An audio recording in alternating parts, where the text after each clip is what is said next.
So the real inner transformation may not be like tangible, but I think that really sort of almost like sets you up like the whole new level. But the skill and the discipline and the mindset, I think, is valuable. The platform, the nuance is learnable. It's almost like KPR personality kind of reflects in the entire program. When I think of you, I think of two words: authentic and wholesome. Hi, yeah. Fun fact, I'm actually about to become Engyne's newest customer because they actually made SEO not terrifying to me. I've been a builder for the last 7-8 years. I've built like 30 different projects that really bought into the build in public journey a few years ago. And so KP's program really helped me sort of develop that part. On Twitter, right, we were able to just like knowing, especially people who were just starting, the co-start problem was not there because you knew that, you know, you had some of your cohort was there to like it, also to comment on it, or to make a joke out of it. But I feel like if you do BIPF, I think that should be your last program. Hey everybody, welcome to the Build in Public podcast. I'm your host KP, and on this show, I interview world-class entrepreneurs, ambitious startup founders, creators, and builders on the internet who are boldly building the future in public. This podcast is my excuse to take you all on a curious journey to understand, learn, and hopefully be inspired by the worldviews, insights, and stories of these fabulous people changing the world. So far, I've gotten the rare privilege to sit down with incredible guests like Gary Vee, Alexis Ohanian, Kat Cole, Sahil Lavingia, and many more leaders. So check out the full podcast listing at buildingpublicpodcast.com. Now buckle up and get ready for our latest episode. All right. Hello, everybody. I'm KP, and welcome to yet another episode of the Build in Public podcast. And today I am super thrilled. I got 4 of our brightest minds in the Build in Public Fellowship from BIPF3, the third cohort that just wrapped up a couple weeks ago. And I'm super excited and stoked to have Sangharsh, Andrew, Sukh, and Tsao to join us, in this episode. This is going to be a fun Build in Public Fellowship themed episode. They're very diverse, different, unique, yet somehow equally awesome people here. So we're going to dive into their stories, why they joined the fellowship, what did they really tangibly get out of it, and intangibly too, along with what their, next steps are, in their careers. So with that said, welcome to the show, everybody. To be here. Happy to be here. Awesome. So you could all speak at once, or you could maybe, based on the question that I'm asking, we could probably do an alphabetical so that everybody gets a chance, right? So Andrew, obviously you'll go first, and I think it's going to be Sang second, and Sukh, and then Tsao. By the way, Tal's so dedicated and committed that she's joined us from her car. We love you, Tal. Thank you. That's some commitment. All right. So let's do a round of like who you are, like in terms of a brief background, like, founder, coach, whatever your background is. And then what are you currently working on? So we'll start with Andrew. Hi, everyone. My name is Andrew. I'm currently a no-code coach, also known as the Codeless coach. I've been building my coaching practice in the past 2 years. And currently I'm also building my podcast, The Joy of Building, and also experimenting with different ways of building in public, but also just exporting my creativity. Andrew is in Brooklyn right now, right? Yeah. Yeah. And I can't wait for your podcast, The Joy of Building. I think I'm especially biased because, you brought that to fruition, like sort of went from idea to fruition in the podcast fellowship that we ran a couple of weeks ago. So obviously I'm biased there, but it's been such a joy getting to know you, Andrew. Anyone who listens to you obviously feels this, your voice has such a great, depth, and your energy is special. So as Tal was joking before we went live, I think a lot of us are going to wait for that podcast to put it next to our bed and go to bed on that. I don't know if that's a great thing, but just kidding. All right. So who's next? Sang? Yeah, that'd be me. Hi, my name is Sang, and people know me as 10K Rotator on Twitter. So I'm an engineer from Sweden. Well, I'm originally from India, but I've been working in Sweden for the past 7 years now. During the day, I build materials for a sustainability company called Triathlon. And on nights and weekends, I'm building this fun project called Fermi.fun. It's essentially to sort of initialize more Enrico Fermis out there to teach guesstimation. That's something that I find fun, and that's what I'm building right now. I love it. And it's right now it's in waitlist right now, correct? Yeah, right now it's in waitlist, but a select few have the beta access. Yes, he demoed us for folks who are listening or curious. It was amazing, and a lot of us in the cohort can't wait for the public launch. So excited. Sukh. Yeah. Hey, everyone. My name is Sukh. I am the co-founder and CTO of Engyne. Basically, we help high-growth tech startups get more customers with SEO. I've been a builder for the last 7-8 years. I built like 30 different projects that really bought into the build-in public journey a few years ago. And so KP's program really helped me sort of develop that part. And I'm also in Canada. So, yeah. That's awesome. Our Canadian side of our fellowship is growing really well. And if Sukh just mentioned Engyne, which some of you may recognize, the name that's familiar is Edgar from Engyne too. So Edgar was BIPF1, one of the OG Canadian founders who believed in the fellowship, and so really grateful that he recommended the fellowship highly, and now you were part of the third one too. What I love about you, Sukh, and I said this in our sessions too, you're so action minded that I think within the first 2 or 3 sessions, you started applying the thing that I was sharing in the class, which is about, share one tactical tip every day. And almost like you took 2 steps ahead of the rest of the class, I feel. And then it became like you became the case study of how to do it right. And so if any of you follow Sukh, you'll know this, like he does this thing where, SEO tip 1 or tip 9 or tip 24 or whatever. And it's always a punchy, short, actionable, yet valuable tip. I mean, folks who are like super deep in the SEO world probably know so many of these, just like with anything else. However, for someone like me who's not so deep, every day is a great reminder. It's kind of like a little tidbit, So thank you for that practice. And, something that I think now a lot of, the next cohort fellows that I'm trying to recommend them, pick a niche like SEO, whatever, and then just kind of put out the tips. Okay. Last but not the least, Tal. Hi, yeah. Fun fact, I'm actually about to become Engyne's newest customer because they actually made SEO not terrifying to me. I actually am Engyne's newest customer. They've actually made SEO not terrifying for me, except they don't like that my landing page is in Bubble. Apparently, Bubble doesn't play nice with others, so I'll have to switch to Webflow first. But for you, Sukh, I'll do it. But anyway, so to my intro, my name is Paul, and I am a longtime tech product manager. But after about 15 years, decided to strike out on my own and build ApplyAll.com, which automates the job search. You basically give me your resume and your money, and you get applied to over 200 relevant jobs at once with the help of some friendly bots and AI. And I am based in Los Angeles, California, currently from the road in Lancaster, Pennsylvania, with the Amish. With the Amish. All right. So let's start with the question that I've asked you before you joined the fellowship, but I think it's worth sort of surfacing again. What were some challenges you had with respect to building in public or building your personal brand online before you joined the fellowship? Let's start with Andrew again.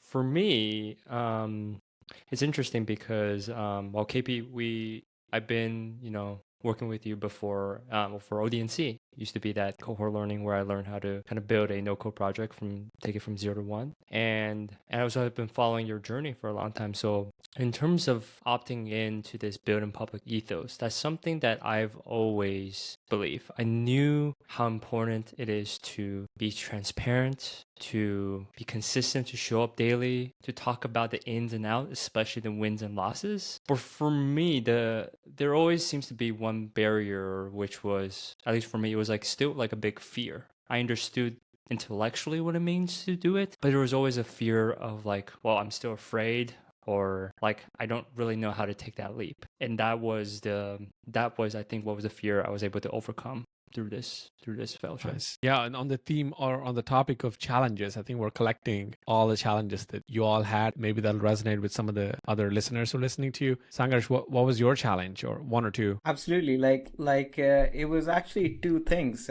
kind of resonate with what Andrew said as well. The first thing was obviously tactical. If you're a solo founder trying to build something, trying to put something out there, everyone says you need to build a product, but then no one really tells you what to do after. everyone talks about execution, but like there's no real like clear picture of what execution looks like. And a lot of people talk about like, startups being like a media company in itself. You gotta market it. So that's exactly what I was looking for. Like I stumbled across your tweet on Twitter, and I was like, hey, let me just apply and like try to learn the skill from this person who's trying to build in public. So that was the tactical thing. And the second thing, of course, was like it's scary to like like put something out there in front of people, and like like what are people gonna think, what are my friends gonna think, like all those mental hurdles, of course. And I think the fellowship really helped me, like it sort of gave me proof of work of how you guys were doing it, have been doing it, and I was like, hey, maybe I can just learn from these guys and try to do it. So that those were the two things. Yeah. That We're gonna sort of dedicate a little bit of time around how you took it to the next level. I've said this a couple of times. You're so prolific in terms of your output. It's like when I see the way you tweet, it's very, very close to the way I tweet, in the sense that it's just completely, unhinged, like in the most positive way, right? It's like completely like, I don't want to say like it's like crazy, but like just completely like fearless, unabashed, which is my style, right? If you see the way I tweet, I mean, there are times when I want to be formal, when I want to like, and I do today's announcement when we made it's all formal, thoughtful, but I feel like people over-index on trying to be too formal on these platforms, and really about what majority of the audience are looking for is a sense of human connection. So I think you took that advice around make a tweet like it's an iMessage message, and you took it to the next level where every tweet you put out is kind of like you messaging me personally, which I love. Yeah. So Sukh, what about you? What were your challenges? Yeah, before I started with the program, I was tweeting quite a bit, and I was bought into the whole build in public ethos as well. But my challenge was I was really tweeting on a daily basis, basically being like, oh, I just got an insight. Let me just type that in, and just putting that out there. The growing fear in the back of my mind was, what if one day I don't have anything to say, right? And that's happened multiple times. So that always dissuaded me from continuing to tweet, because I knew that day was coming one day, like at some point in a week or so, that day is coming. And so what happens then? And that dissuaded me from just taking the step today.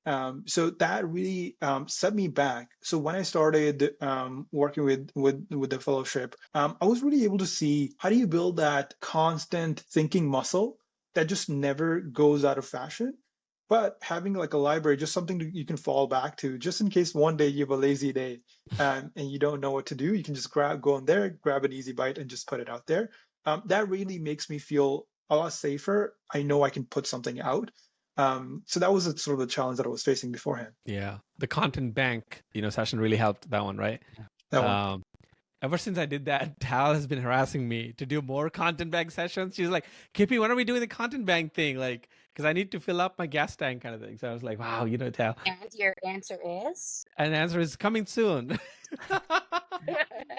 Which, by the way, for the fourth cohort, I'm swapping out a lot of the mastermind sessions, which were a little bit open-ended, like open talk, kind of like this, open-ended discussions, into a lot more, content banking and just ship it sessions. Maybe we should just give you an honorary title for them, like Tal sessions or something, But yeah, I was thinking about you the other day when I was doing the curriculum. So Tal, what about you? What were your one or two challenges that you had before the program? Oh gosh, which to pick? I think one of them was that so much of my sense of identity was centered around this kind of like self-proclaimed like allergic to social media type. I quit when I was around 25 because I found myself a little too addicted, and have pretty much spent the past 10 years kind of avoiding it. And so I think it was, for me, a challenge. I knew as a solopreneur that I really needed a sense of community, and really needed also the social accountability of having, I think, others by my side, but really had to reconcile that with my sense of identity and feel like I wasn't just going to be, yet another contributor to just, information overload on the internet, and more, as you call it, KP, soulless drivel and bullshit and buzzwords, right? Because that's so antithetical to every fiber of my being. And then I think a second one was also just the accountability in general, right? Like my ADHD brain is, talks a lot of game, but like isn't great at creating habits or actually do things like tweet daily, etc. And so I think really having, I'm the kind of person for whom a structured program creates a level of accountability that I'm never really able to create for myself. And I think, made me really excited about Build in Public is kind of acting as my, I don't know, paid grown up babysitter to some degree, to force me to do something that was important to me, but that I just never found myself prioritizing. Yeah. I struggle with that too, as you know, right? ADHD sort of thing is so powerful. I mean, even Satya, shout out, and a few others, Yeah. Especially as you get busy and you sort of play the role of a founder, which is wearing so many hats. The easiest thing to fall off the plate is content or building in public, or, Mhm. and ironically, Totally. that is the most long-standing, valuable thing you could do for your company and the brand. So, okay, Especially, not to mention the perfectionism. Before Build in Public, I that's thought another every one. tweet had to be a magnum opus. I'd spend like 3 hours rewriting a single sentence and then be like, no, it's not good enough. And I give up. And like, that was, to me, And then you I met think to many people, Sang and the you were most like, oh, this paralyzing guy. thing. No, I was saying, and then you met Sang in the fellowship and you were like, oh, if this guy can tweet something from the toilet. Just kidding. You're like, oh, I think I could be easy on I myself. totally do that. Haven't we all? Okay, so yeah, perfection syndrome is another big one. Again, another struggle that I had to overcome. It's got much better now. I think the ADHD struggle is still there. It's an active demon that I have to tackle week over week or day over day. But I'm sure many of you feel the same way. So the follow up to that is, with this context in mind, which is these challenges that you all had individually, what were some of the goals that you had when you started the fellowship? What did you come to the fellowship with? In terms of goals / transformations you were seeking? Well, for me, I think initially I set definitely like a numerical outcome that I was going for, which was, I believe the goal I had was like, let's say three tweets daily. I think I even said something like a one LinkedIn post 1 week. I think those were the ones I start with. But what eventually transpired, what to me was even bigger than that, which was this almost this catch-all proficiency of how to do it consistently, but also across just any platform. It wasn't even no longer about, like, for me at least, the number of tweets or do it here versus LinkedIn, or if someone was more interested in, let's say, building an audience on Instagram. It was just about the mindset behind that and what that accountability, how those content bank feeds into it, and eventually how those automation tools just make it a little bit easier for us on days that we just have a little willpower, right? Right. And with all that confidence, all that knowledge, that was also transpired outcomes. Like, without the BIPF, I would have never had the seed of thought, like, oh, you can do a podcast. You can launch it. It's not that hard. And doing the podcast made me realize that, like, oh, I love talking. I love asking questions. So there were so many like hard skill set wins that I got, the outcomes, like actually doing them on a daily basis. But there's also those soft skills, right? Those that confidence, that transformation within me that I experienced. I love it. I mean, I think that we could end the podcast right here. That's the biggest.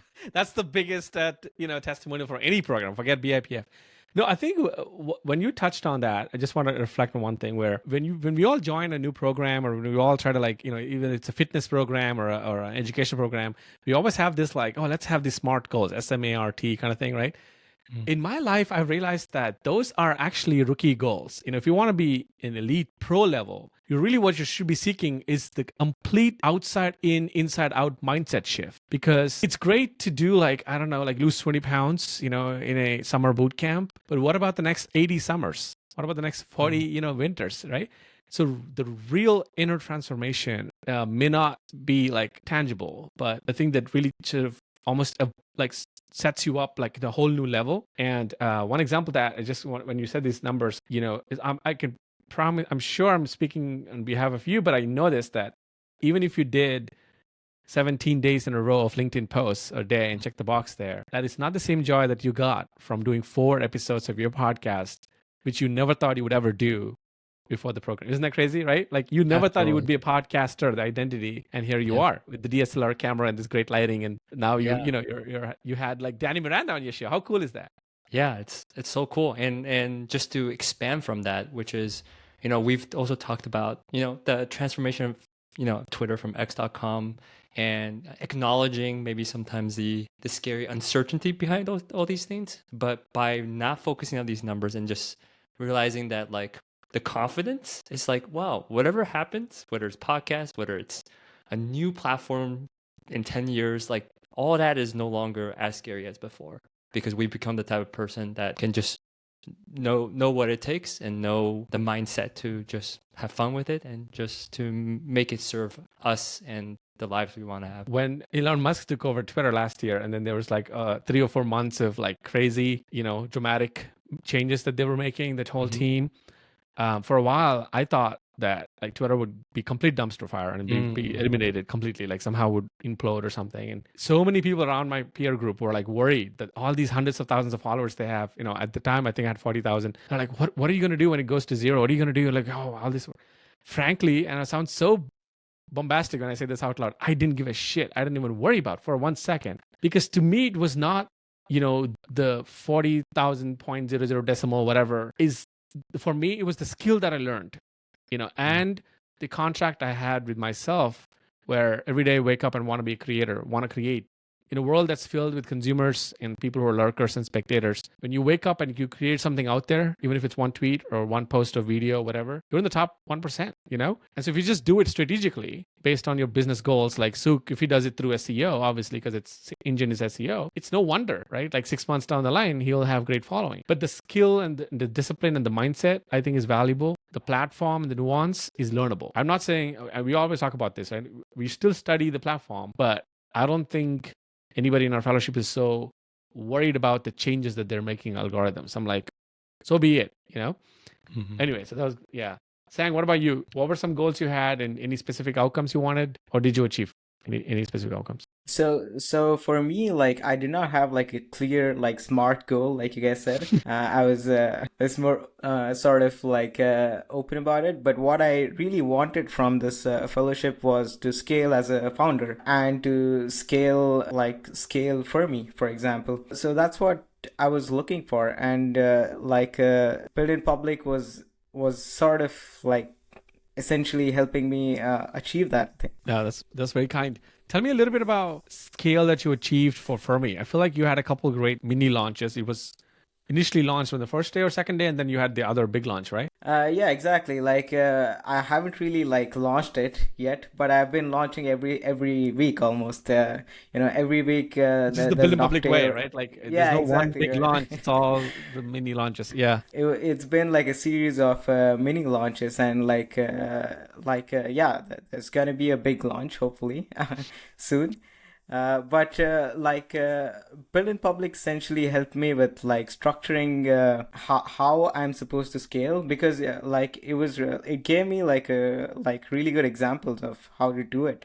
And when I joined the fellowship, I was actually looking to find a tribe of peers, who I could sort of look up to and kind of co-build what I'm it's almost like you're at your computer building this thing and like putting it out there, and you're kind of like alone. But if you also have other people who are doing something similar like that, that really helps. And just talking to them and like sharing experiences, right? So that's something that I found through the fellowship. That's awesome. What about you, Sukh? Yeah, for me, I came in as a creator, but I wanted to be a top creator. And so KP, I looked at you being like the person that's figured everything out. Remember the Mount Rushmore conversation we had? Yeah. Yeah, exactly. I think you were chatting, and you basically put in my head that you want to be on the Mount Rushmore of whatever niche that you want to be. So I was SEO, so I want to be on the Mount Rushmore for SEO. And so the way to get there, you just start, right? And so the real mind shift that I had was understanding that a top creator also has days when they don't get enough likes, right? Top creator also puts out offers, puts out asks, and doing all those things isn't something that's it's not that if you're a top creator that you have everything sort of given to you. You have to still ask, you have to still do the legwork. I just did that this morning. Yeah, exactly. I think you're doing that for BIPF right now, BIPF4. So just knowing that and understanding those lessons within 6 weeks versus 6 years of learning the same thing, there's just a different transformation. And so that's what I came here to learn. how do I become a top creator? Or more importantly, how does a top creator think? Yeah. Yeah. And then so Yeah. I based love on that, I ended up putting out an offer for being on podcasts a few times.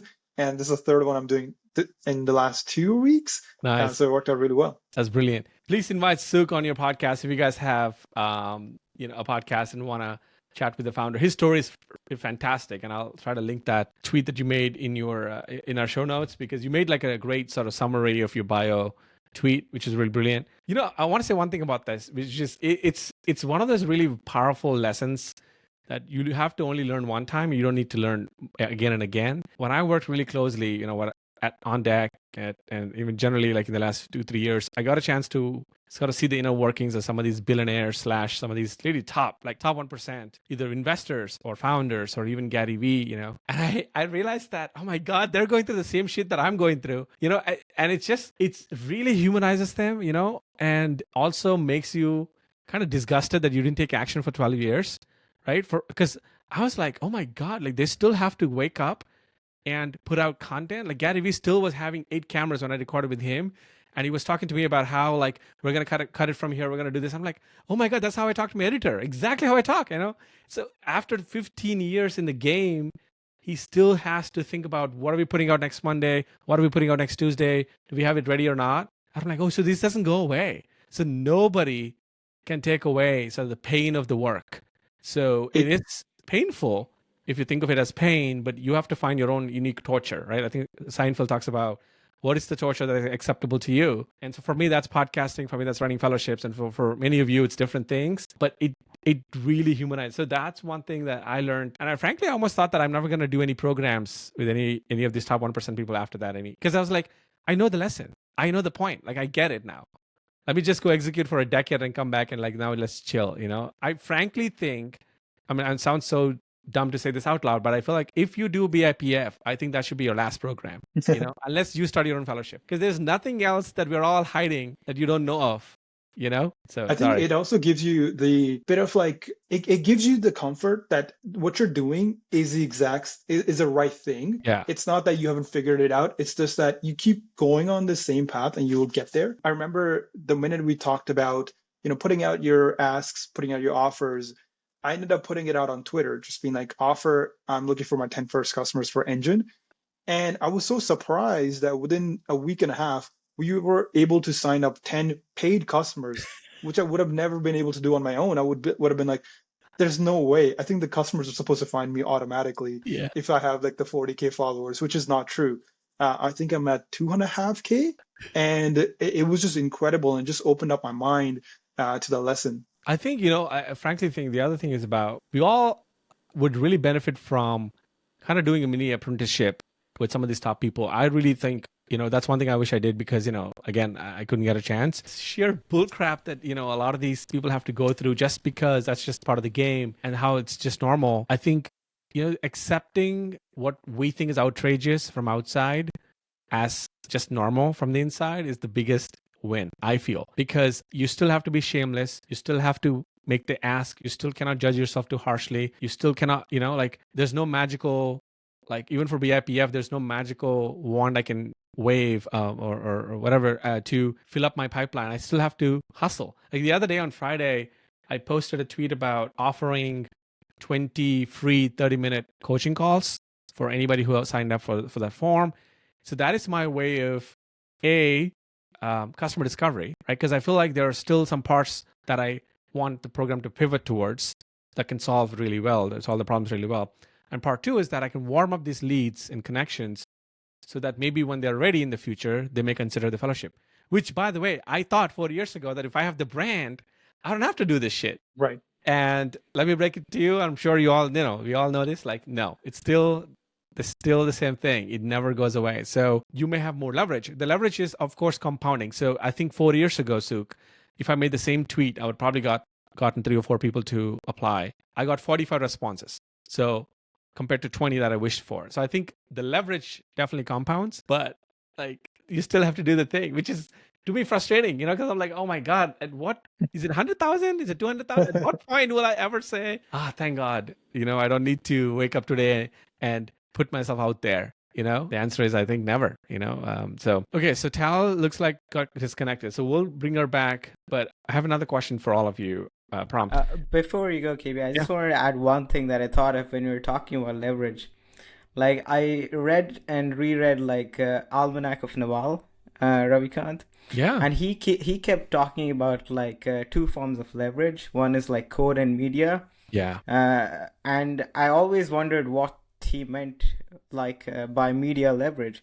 But like more and more that I've been like looking at your work and what you've been doing with the fellowship, it's pretty much that. It's like double click on that media leverage. This is how you build media leverage. So this was like a great framework for like if you're looking to build like media leverage, which I was, and that's how the program helped me as well.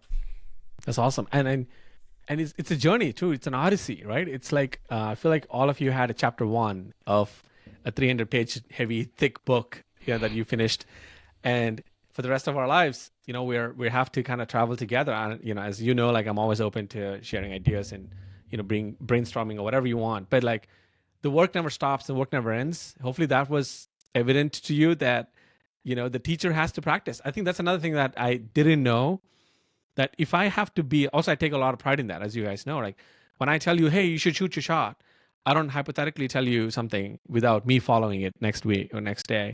I take a lot of pride in being the analogy I have is like, if I'm a kung fu master, I should kick everyone's ass.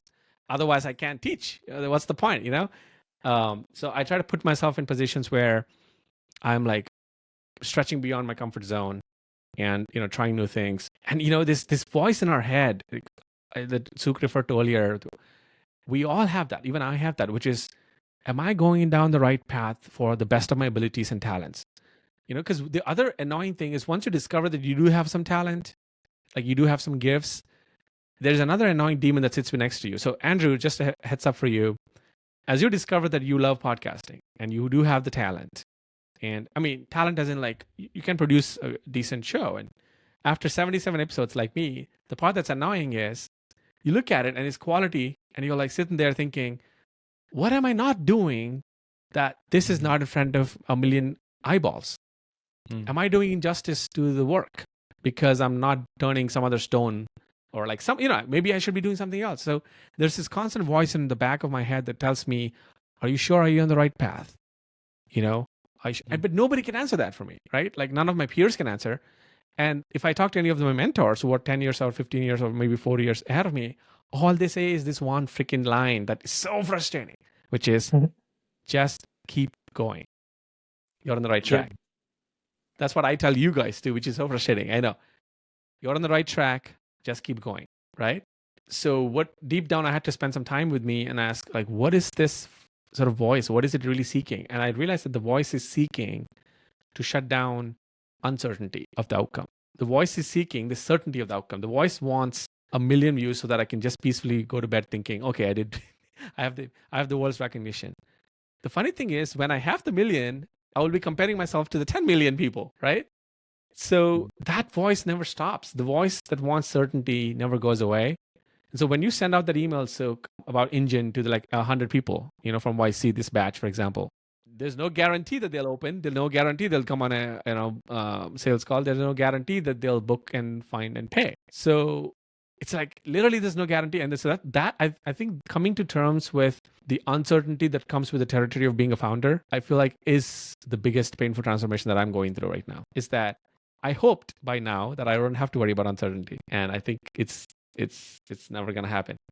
It's great to have that as a reminder. Plus, I think even the journey is awesome. The journey of like getting to the million listens is awesome. Once you get to the million listens, there's nothing else for you to do. You figured it out. Yes. So you can't do anything. Yes. Right. So I feel like it's just always awesome to enjoy the journey and just maybe like push the journey a little bit further. You know what I mean? Because you can continue to do the things that you love every day. And that's what being a founder really is about, is having the freedom of doing whatever you want. But that's a great reminder. The work is the win. I mean, we know all of this, but it's like when you're in the thick of it, trying to remind yourself. And that's why we need company. That's why we need camaraderie. That's why we need each other, right? Like I know this in my head, but it only comes out when I'm telling this to Andrew. And when I tell him this, my brain says, KP, you should follow this too. Same thing, vice versa. When you, Sukh, tell me this, then it becomes imminent that you should follow that too. So we're all like, that's why this group of great ambitious founders is so important. You know, I don't care if it's a fellowship or not, or I don't care if it's BIPF or some other new program of it. I think it's very, very important. Like all the mathematicians in the Oppenheimer movie and the physicists, it's important to be bundled together so you create breakthroughs. Because otherwise, like it's very hard because you second guess and you talk yourself out of things. The biggest threat that I have right now, the biggest that Andrew will have in 2 years is at 77 episodes of the podcast, there's nothing that stops me. I have even a podcast sponsor. So even monetary wise, I'm like, good. The only thing that will stop me is if I just throw in the towel and say, man, it's not working out. I'm not getting the results quick enough. Same thing with Sukh. If you have 10 paid customers, literally that thing that stops you from 10 to 150 to 450 is if you just throw in the towel. Because clearly the 10 have paid. So there's value. They're not faking it. So it's such a great reminder. Tal, so back to you. Are you back online? I am. So I got a question for you. What were some of the goals you had and what were some results you saw at the end of the fellowship? Sure, yeah. So I would say a big challenge for me is really figuring out how to solve the blank canvas problem, right? You feel like with all the information out there, everything that could be said has already been said. So what is left for me to say, right? And how do I say it? Where do you even start, right? Yeah. So for me, this was just such a terrifying problem. I found it completely paralyzing. And I think one particular challenge for me, or that, I would say is related to my goal, is that my audience is not on Twitter or X. I'm building something for job seekers, which are literally not fellow solopreneurs. And so my audience is on LinkedIn, but so is literally everyone I have ever known professionally in my life. So to some degree, it kind of feels like you're, going to school in your underwear, right? Like everyone you've ever known is going to see you.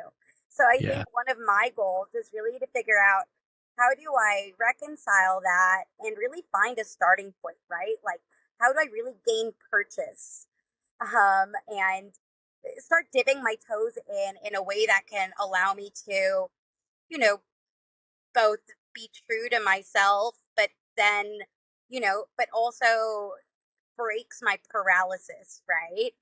Breaks my paralysis, both psychological, because everyone I know professionally is watching, or at least that was my perception, right? And then also my paralysis from a creative standpoint, like, where do I even start with this blank canvas? And so I would say professionally, that was my goal going into Build in Public. And then I would say personally, a lot of my goal was really addressing, I think, the sense of isolation I'd been feeling as a solopreneur, especially as one that was not really using social media. Because I knew if anything, putting aside ADHD and procrastination, if anything was going to break me and make me, decide to go and get a job again, it was going to be that isolation. I'm still, I'm naturally an extrovert, and sitting alone all day is tough. So I knew that if I couldn't find community, and if I couldn't, again, find a way to vocalize what I was doing and who I am, and, find ways to build to have these conversations in a way that felt real to me, that I wouldn't survive no matter how well my product is doing otherwise. My mental health wouldn't make it. Right. So in the fellowship, did you see any results that kind of led you towards, a better outcome or a better place? What were as you look back, what were some outcomes you were proud of, results you were proud of? Yeah, for sure. And I can share some really tangible ones. KP, you did a session about LinkedIn specifically one day. And, after one of your extremely, really sick slides, your slides are super tangible, extremely, they're very actionable, and they're very much like, they're not theoretical and hand wavy. They're like, do this, do this, do this. And after that, you had a session that's like, cool, we're all going to write a LinkedIn post.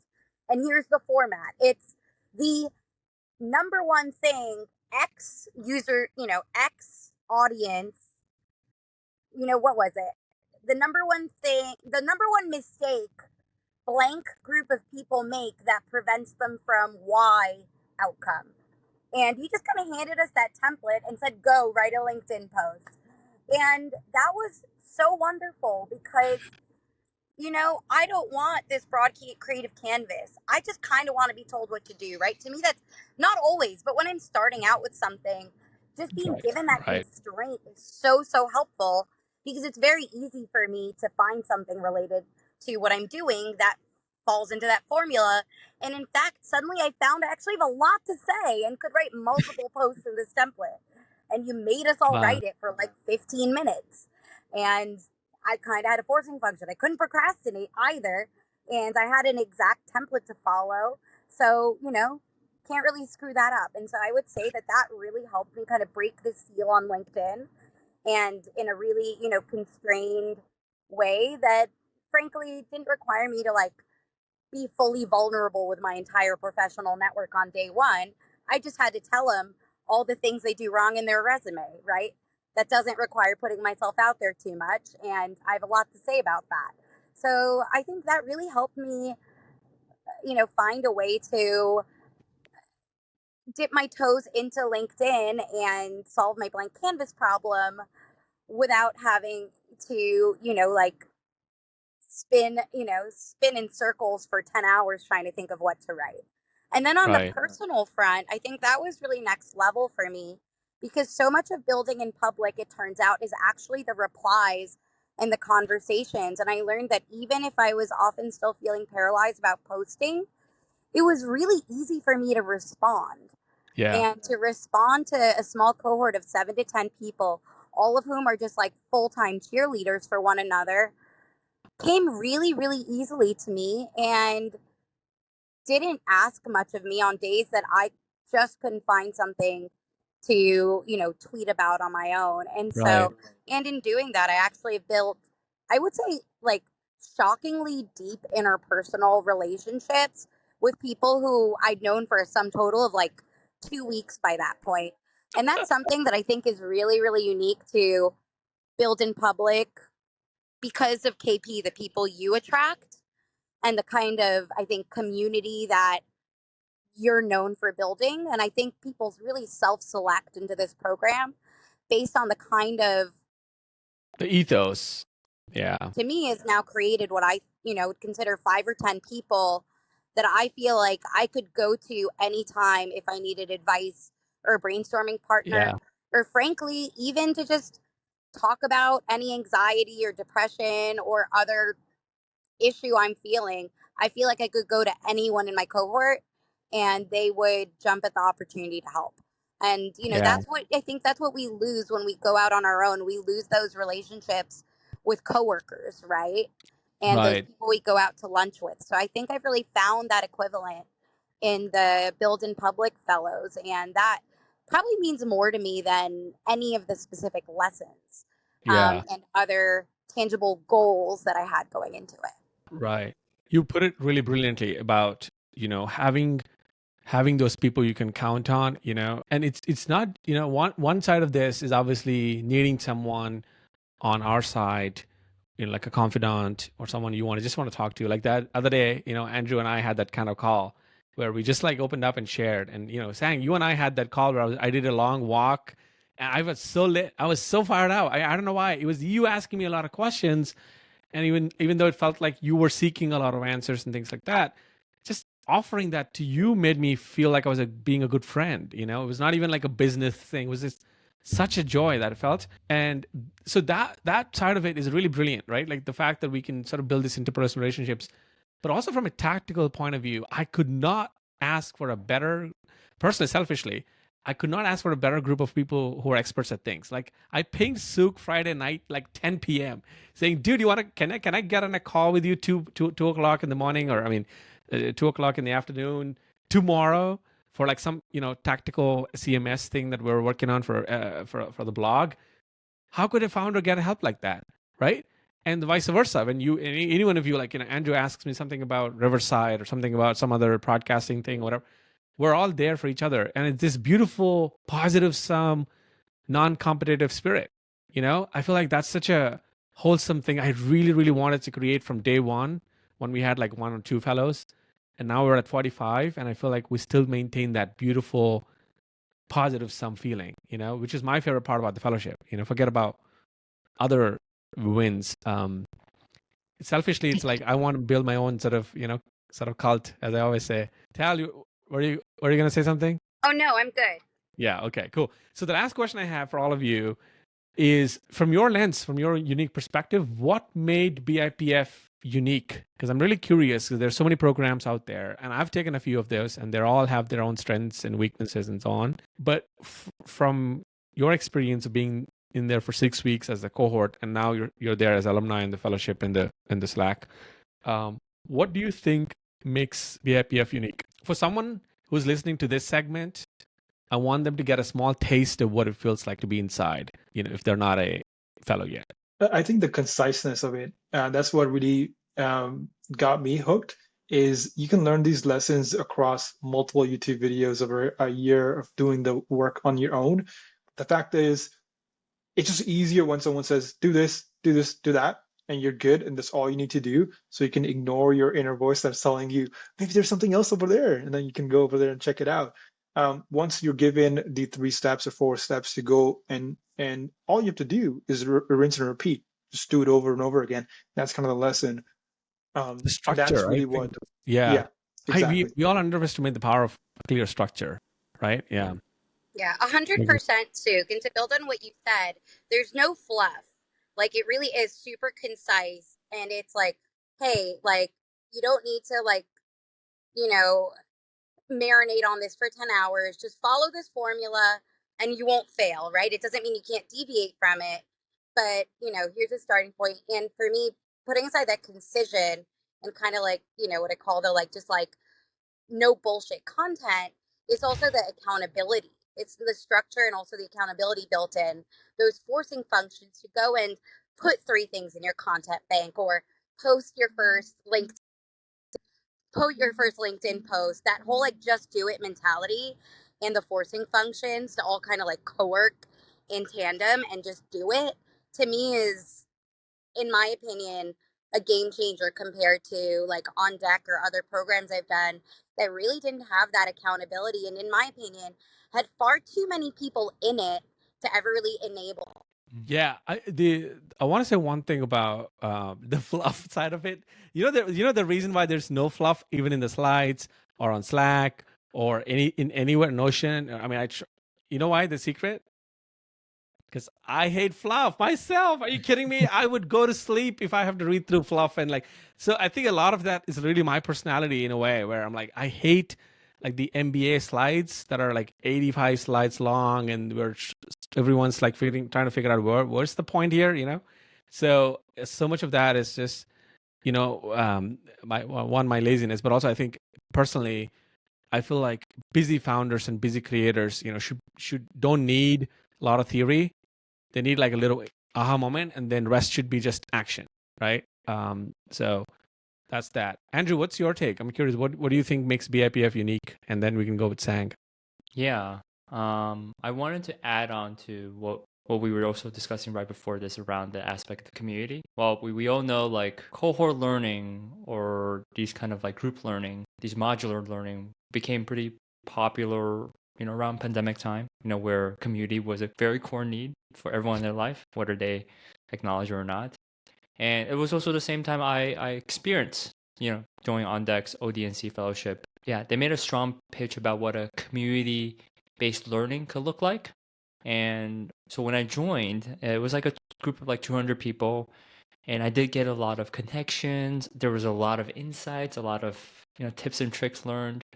And there was also a lot of structure. We were also encouraged to kind of build something and ship it at the end of a 10-week. So those mechanisms were all there, but I just remember feeling very overwhelmed. Even though the people were so nice, the ether was there, it was just, there was something about me that felt like it was too much for me. What I found was very different from this was, well, from the get-go, it was a group of 10, 12 people that, even from the kickoff, we can tell that the intention was really there. I think everyone was very vulnerable.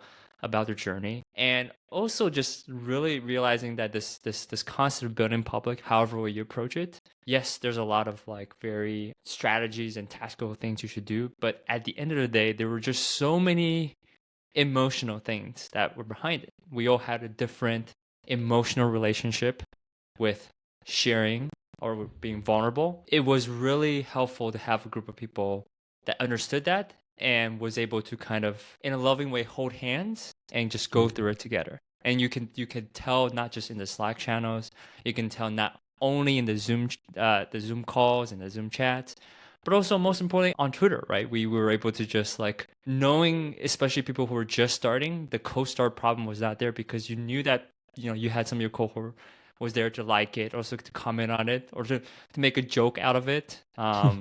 Yeah, it was also just the level of support, knowing that you're not just talking to an empty room.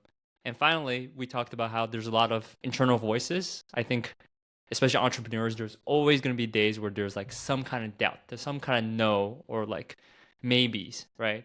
And my IRL community, there's not a lot of, I'm not surrounded by a lot of entrepreneurs. So I don't get a lot of like yeses. I don't get a lot of like, whoa, that's dope, right? And so it was really helpful to have more people saying like, yes, or dream bigger, or you can do this, right? That was You can do just, this. Yeah. that's something that's irreplaceable for me. And all of that. Tal, sorry, we lost your voice there. It was glitchy. I was just screaming "Amen, brother" at Andrew. Amen. I was really Plus, at the end. I thought you should hear me. Well said. yeah, well said. Plus one to that, 100%. If you're in the right group, they can really raise the ceiling of your ambition. I think that's something I learned. So it's almost very important to figure out who the group is, so that like where you're gonna go. As opposed to like trying to focus too much on your skills alone. Sang, what's your take? What makes BIPF unique? You've been actually in Build Space too, and a few others too. So I mean, I'm not knocking on any of the others. So, I respect the game. I feel like every program is hard to run, so everyone's trying their best. But I'm just genuinely curious about sort of your lens on what did BIPF stand out in terms of standing out for you. Yeah. I'm gonna expand a little bit on what Andrew said with vulnerability. Like it's almost like KPR personality kind of reflects in the entire program. When I think of you, I think of two words: authentic and wholesome.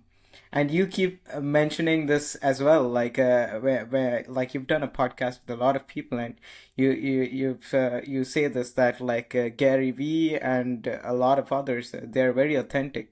Alex Hormozy as well. Like that's the thing. Like I almost think you can't sort of like scale without being authentic. You gotta be yourself. And I still remember like these Just Ship It sessions. I remember like I just said what I wanted to say. I didn't care about like if someone's gonna like it, someone's not gonna like it.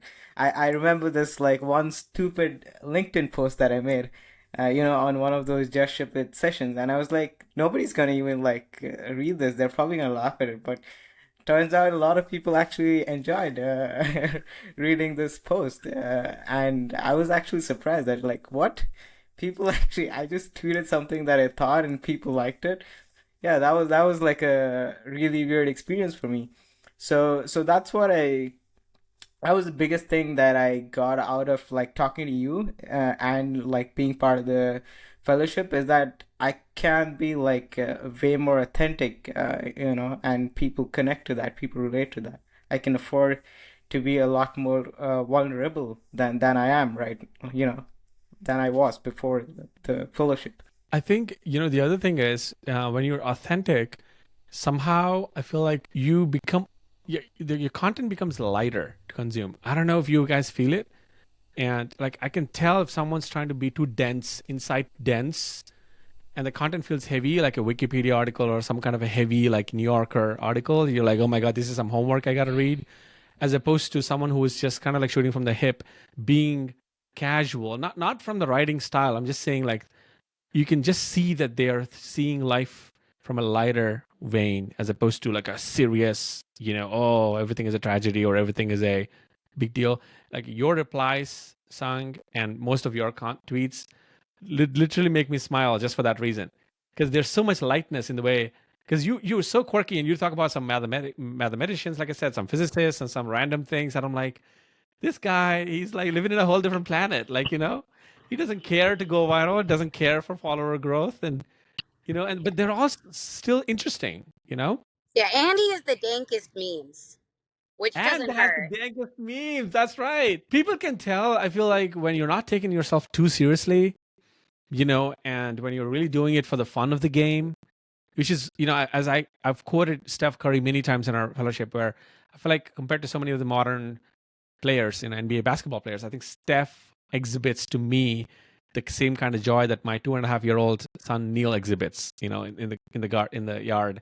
It's the same childlike joy, So when you do something with an utmost, level of awe, and like have very low expectations, like you're bound to have a great day. Like the fact that you made a banger LinkedIn post, and yet your expectations were so low that you fell in awe of the response.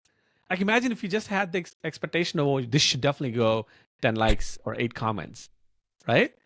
Wow, that's a huge lesson even for me. That's such a good reminder. Absolutely. And just to sort of like, it's one of the things that you sort of pinged on your Twitter, I think. I'm not sure, I might just botch your tweet, but you said like you measure your life on 3 things: how much fun you've had, how much you've helped others, and how many uncomfortable things you've done. Yes. Or something like that. Yeah, hard things. Yeah. It's the same thing, right? Yeah. That's awesome. Cool.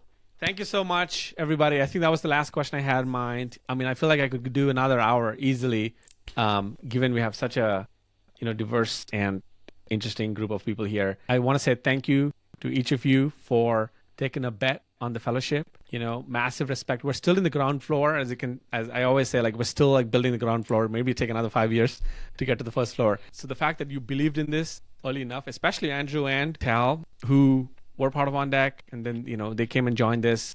So special kudos and thank you for both of you. And it means a lot to me.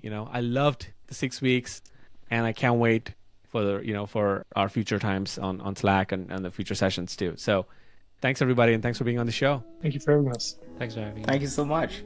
Awesome. Sounds good. And it's a wrap.